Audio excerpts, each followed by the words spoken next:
Terre. L'armée de terre poursuit sa préparation opérationnelle avec notamment l'exercice Daguet 26 qui a été réalisé dernièrement par la 6e brigade légère blindée qui appartient à la 3e division et compte dans ses rangs 3 régiments de la Légion étrangère, 2 régiments des troupes de marine et le régiment de Space dans tous les domaines interarmes.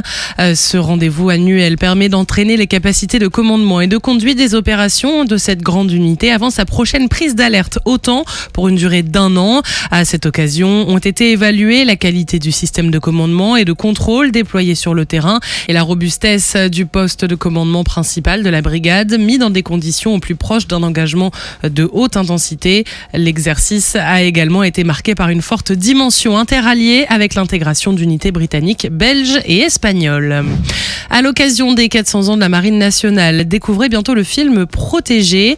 À travers des images immersives et inédites, ce documentaire plonge au cœur des missions menées chaque jour par les marins français. Protégé raconte l'engagement quotidien de celles et ceux qui agissent sur toutes les mers du monde pour défendre la France, les Français et les intérêts stratégiques du pays. Le film sera diffusé en avant-première dans une 50aine de villes dans le cadre des événements Jeunesse et Territoire au large, puis diffusé sur YouTube à partir du 14 juin. À l'image de la journée organisée le 23 mai à Caen, plusieurs rendez-vous sont prévus partout en France et souvent loin du littoral afin de permettre au grand public de découvrir la Marine nationale, ses enjeux et ses marins.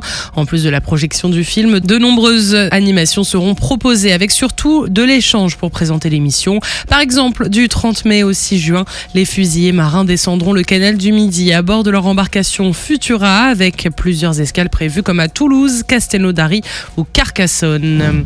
Direction Ambérieu en Bugey où l'armée de l'air et de l'espace a inauguré l'ULM Syntex, construit par 11 jeunes volontaires de la filière Les Ailes de l'Avenir, encadré par le service militaire volontaire et accompagné par le personnel de l'atelier industriel de l'aéronautique d'Ambérieu. Ces jeunes ont participé à toutes les étapes de construction de l'appareil.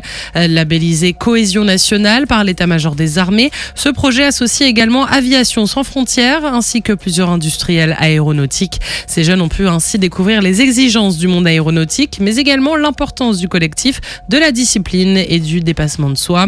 L'appareil a été baptisé Syntex en hommage évidemment à Antoine de Saint-Exupéry, dont le premier vol s'était déroulé à Ambérieu en Bugey. Et puis on termine avec la gendarmerie nationale qui expérimente un nouveau moyen d'interception face à la hausse des refus d'obtempérer et des grands excès de vitesse, la herse électrique qui se déclenche à distance.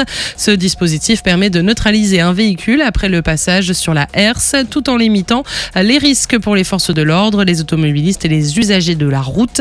Déjà testé dans plusieurs départements, ce nouvel équipement permet de renforcer les capacités d'intervention lors des contrôles routiers sensibles ou des poursuites à haut risque. Sur terre, sur mer, comme dans les airs. Skyrock PLM, en équipe avec Cuneo, la mutuelle des forces armées.